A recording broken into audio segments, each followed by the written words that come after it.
Well, we are back in our study into it's a misunderstood topic, that's for sure. Divorce in the Scriptures. Really got into the introduction, why I put these notes together, put the syllabus together. Took a brief look really at Genesis and how God created marriage, instituted it, the reason why is to be surely a picture of the Godhead itself. We moved on from Genesis. We're now into the book of Exodus. And, of course, we're dealing with a misunderstanding, a misrepresentation of the Scriptures where it has been taught, and for many, many years it has been taught, that adultery is the only viable excuse for a person to seek a divorce. And we're going through the Scriptures to show that there are certainly a number of safeguards to ensure that a woman who has left the protective custody of earthly fathers is now then under the guardianship, under the leadership of her husband, that the same provisions that were supplied for her by her father, that responsibility is then transferred over to her husband. And so we pick it up, Exodus chapter 21, our next text that we'll be looking at, Exodus chapter 21, verses 7 through 11. Moses writes, "If a man sells his daughter as a female slave, she is not to go free as the male slaves do. If she is displeasing in the eyes of her master, who designated her for himself, then he shall let her be redeemed. He does not have authority to sell her to a foreign people because of his unfairness to her. If he designates her for his son, he shall deal with her according to the customs of daughters. If he takes to himself another woman, he may not reduce her food, her clothing, or her conjugal rights. If he will not do these three things for her, then she shall go out for nothing without payment of money." As I write in here, it must be remembered that Israel as a people had been enslaved in a foreign pagan land for hundreds of years. A slavery which had been prophesied well before their actual enslavement was enacted. These redeemed slaves had been mistreated and severely abused by their taskmasters, and would have had no comprehension as to how the God of Abraham, Isaac, and Jacob desired his creation to respectfully behave with one another communally. In a barbaric and inhumane world which openly embraced slavery and oftentimes brutal servitude, as characterized by the actions of the Egyptians upon the Israelites, God's chosen people would be instructed to conduct themselves in an entirely different fashion. A fashion far unlike those of the heathen, but rather one which epitomized their caring Redeemer and exemplified their tender-hearted deliverer. So you have to understand, imagine you've been redeemed, you're no longer a slave in Egypt. Your entire life, all you've ever experienced is slavery and hardship and brutality and woe and misery and paganism and idolatry and all of that. That's all you knew. Not only is that all that you knew, that's all your parents knew. And that's all their parents knew, your grandparents. And that's all that your great-grandparents knew. And it goes on generation after generation after generation. All you knew was slavery, barbaric kinds of slavery, and mistreatment, and paganism and idolatry. That's all you knew, and now you've been redeemed. How would you act? How would you respond?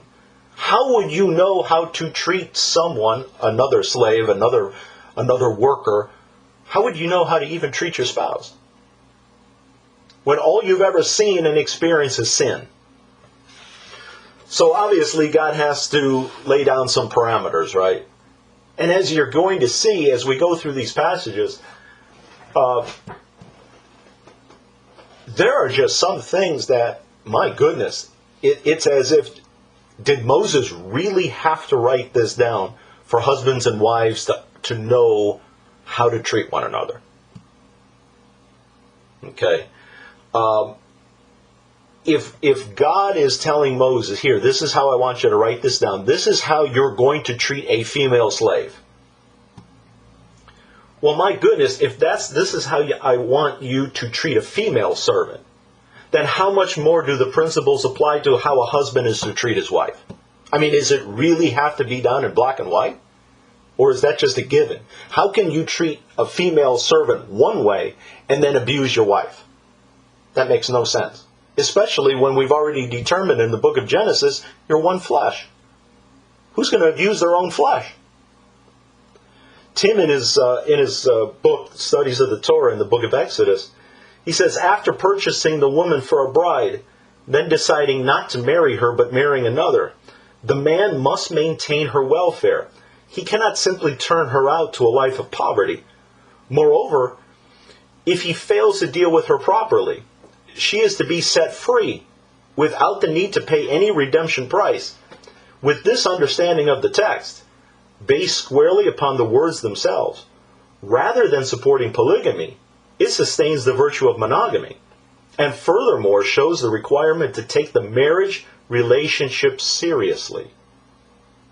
As husbands, the treatment of our wives is to be accepted as a sacred privilege given by God Himself.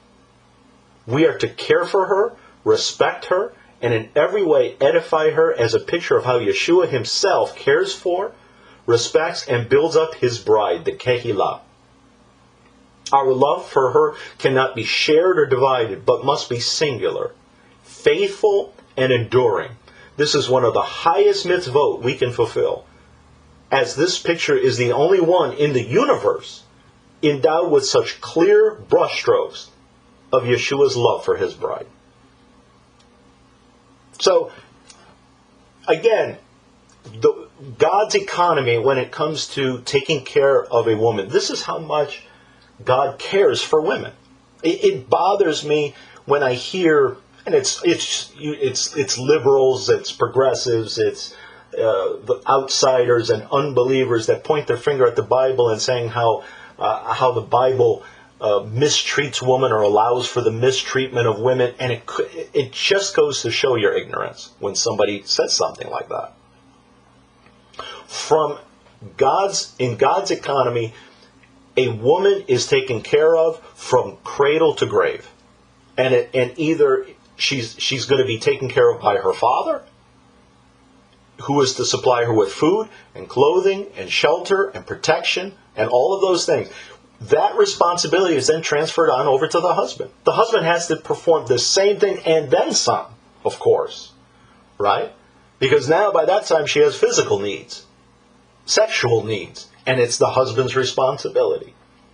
So to think that a father's responsibility is to take care of his wife and a husband's isn't, that's preposterous. Absolutely preposterous. Bottom of page 24, I write, the husband's responsibilities may be listed, but not exclusive to, those which follow: love, protection, sustenance, to honor his wife as the weaker vessel, and to maintain monogamous. The wife's responsibility is to her husband compare admirably to her husband's with slight exceptions: love, respect, and to remain monogamous. As we continue through this inquiry, we will touch upon these various responsibilities when the time is appropriate. But for now, suffice to say, as seen in the verses provided for us by Moses, the woman has the right to adequate physical provisions as supplied by her husband while under his authority in the same manner as the physical provisions which were supplied for her by her father when she was under his authority.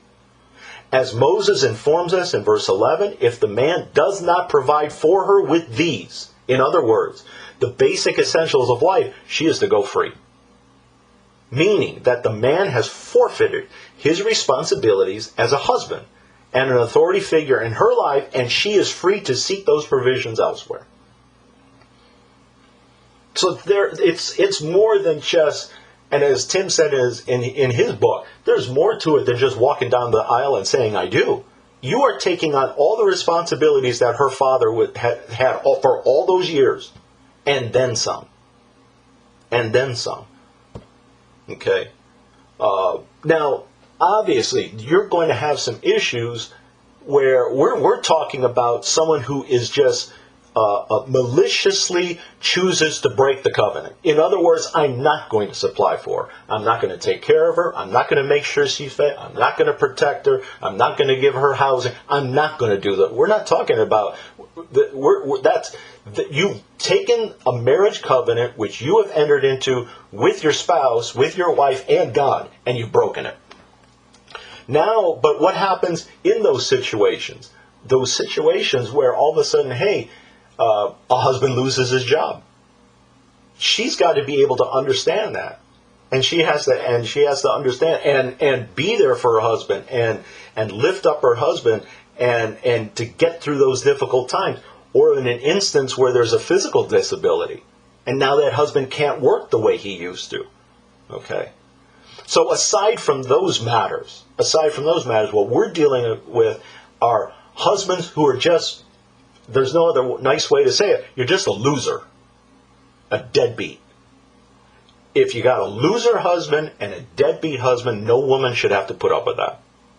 Your father didn't treat you that way, okay? He took care of you. Your husband should take on that same responsibility. I continue, I say, now this may seem to be a radical opinion when one is first introduced to this polemic concerning the true biblical parameters of marital responsibility, as expected by a holy God within the covenant. But this is only the case due to our own lack of sound teaching on the topic, coupled with an oversaturation of misinformation and misrepresentation concerning divorce in the Scriptures. So now we've dealt with, okay, so obviously adultery is there, okay, that is grounds for a divorce. But as well, a woman should be taken care of with food and shelter and clothing and the same provisions that her father provided. Now let's move on. Now let's move on to something that's it almost goes without saying. But nevertheless, let's bring it up. Exodus 21, verses 26 and 27. If a man strikes the eye of his male or female slave and destroys it, he shall let him go free on account of his eye. And if he knocks out a tooth of his male or female slave, he shall let him go free on account of his tooth. So the Torah clearly states that the one who has been personally injured now has the right to go free on account of their injury. If that's the case between, let's use the terminology here, you have a master and a servant or a slave. If that's the case there, how much the more when it comes to the husband-wife relationship? Nobody has the right to lay their hands on their spouse at all. You don't have the right to lay your hands on a servant. You don't have the right to strike a servant. That servant was created by God and entrusted to you. And now you turn around and you strike that servant? Who do you think you are? So if that's the case, how much the more with our spouse? How much the more with our spouse? I go ahead on 26. In any societal relationship, and therefore with heightened awareness, marital as well, there are two important ingredients among many which are necessary for the relationship to sustain: sacrifice and trust. Take, for instance, as to how we sacrifice our time and our effort for our employer. Our employers, in return, sacrifice their own resources acquired from our efforts and service. We trust our employer with very sensitive and confidential information, such as social security numbers and bank routing numbers for the convenience of direct deposit. Our company, which has chosen to give them employment. Our employers conversely trust that we will come in to work on time and not steal from the company which has chosen to give them employment. Many such scenarios like this exist. But let us not belabor the point. Every relationship demands an adequate amount of sacrifice and trust of those within the relationship. In our Torah portion cited, the employee likewise trusts that the employer will not be abusive to them. But what is to happen when not everything goes according to plan? Is not God showing the importance of the proper treatment of male and female servants and the subsequent actions which are to take place in the event of abuse? And therefore, if that be the case, are we not then justified to juxtapose this passage in addressing the expectations of a spouse concerning their mate in regard to physical abuse in the marriage covenant as well? This very issue has become a conundrum for the believing community of Messiah. Just what the responsibility of leadership is within the evangelical community when familial abuse statistics such as these are presented before them. And so then I go ahead and I show you, taken from the book called Traumatic Bonding and the Battered Wife, Data in the Battered Woman Syndrome by Lenore Walker compared the religious affiliation of 400 women who were battered by their husbands. 37% of the women came from homes where the husband was alleged to be Protestant, while 32% of the non-batters were also Protestant. It might be assumed that non-battering mates would be more likely to claim a religious affiliation, but it appears that husbands who batter more often claim to be Protestant or Catholic. While only suggestive, this type of data adds to the opinion that coming from a religious home is certainly no guarantee of freedom from abuse. And how many times has a couple walked into a church? He's got his suit on, she's got her dress on, but you don't know what's going on in that house. And they got everybody fooled. 1 in 10 women will be severely assaulted by her husband, sometime during the course of her marriage. It will happen again and again to at least 1 in 20 wives. Those who finally press charges will have been attacked on average of 35 times. Estimates of the extent of child abuse vary because of different definitions and reporting procedures.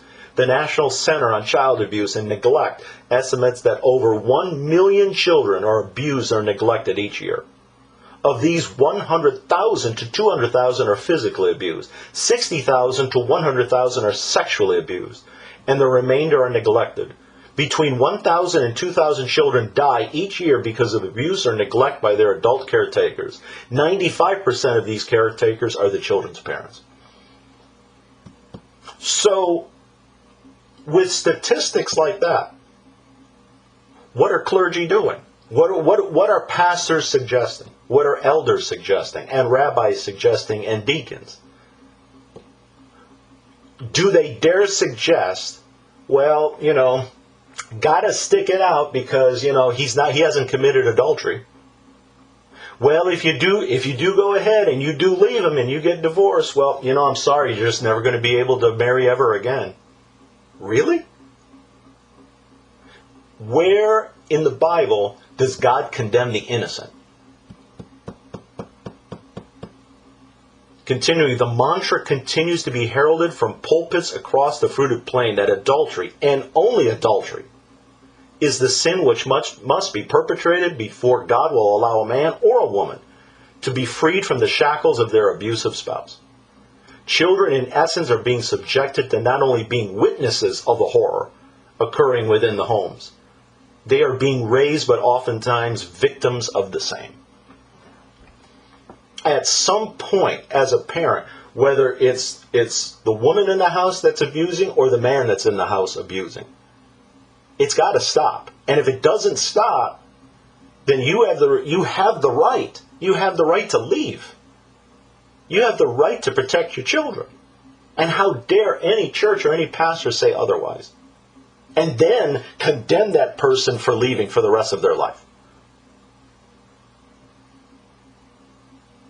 Continuing, too many Christian counselors or pastors seem to get caught up in the issues of divorce or submission and lose sight of the woman suffering from abuse. Those of us in the helping professions must make sure the abused and battered women of our communities do not fear entering the doors of our churches or counseling offices. We must be equipped to give them new hope and safety and not doom them to return to their torturous cycle of violence. Based on detailed histories of 542 battered women and 2,096 telephone interviews with persons who call the telephone hotline in Dallas, Texas, William Stacy and Anson Shoup made the following comments about the effectiveness of clergy in helping victims of domestic violence. Quote, "The sad fact is that ministers and priests are currently much better at marrying men and women than they are at dealing with spouse abuse and domestic conflict. We have yet to talk to a woman who felt she received much aid from a clergyman." End quote. That's a shame. So in other words, pastors and clergymen, they know how to marry them, but once the problems happen in the house, well, turn a blind eye to it.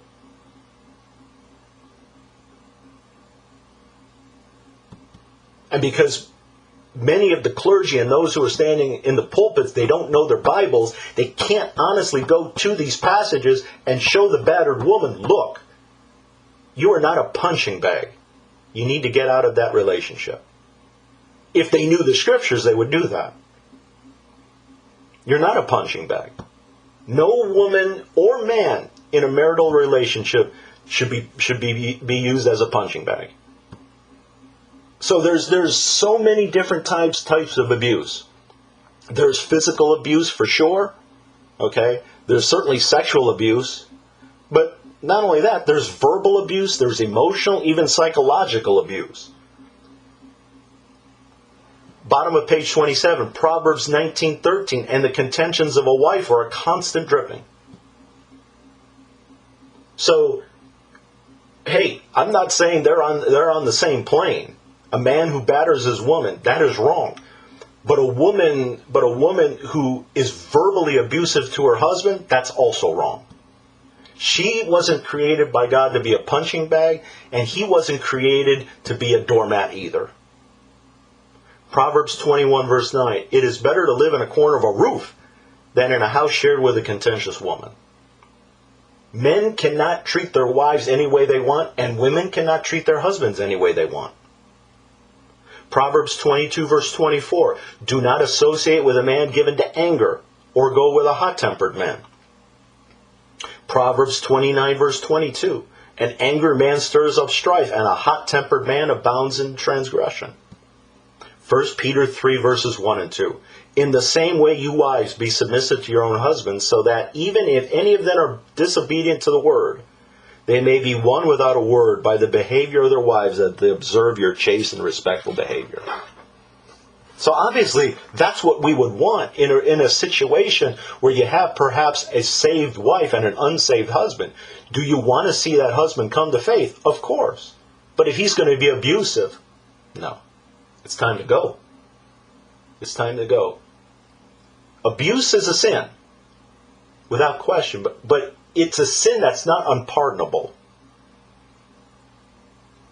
That man who's abusive has to come before his God. He has to repent. He has to ask for forgiveness, and then come to his wife and ask for forgiveness. And maybe that relationship can be restored. It's going to take time. But we have forgotten, unfortunately, what Yeshua has commanded us. And the Apostle John, on page 28, the Apostle John picks up on that. And you see it in his Gospels, and you see it in his epistles. We forgot how to love one another. We truly have forgotten how to love one another. And we've forgotten to look at the other person that we're living with, whether it be our husband or whether it be our wife, and realize that that person was created by God, for God. And we just happen to be the beneficiary that God has entrusted that spouse to us. John 13 verse 34, "A new commandment I give to you, that you love one another, even as I have loved you, that you also love one another." And you see that theme throughout John's Gospels. John 15:12, love one another. John 15:17, that you love one another. 1 John 3:11, that we should love one another. 1 John 3:23, and love one another. 1 John 4:7, let us love one another. 1 John 4:11 through 12, we ought to love one another. 2 John 1 verse 5, that we love one another. And when we truly love one another, the abuse won't be there. Verbally, sexually, psychologically, emotionally, or physically.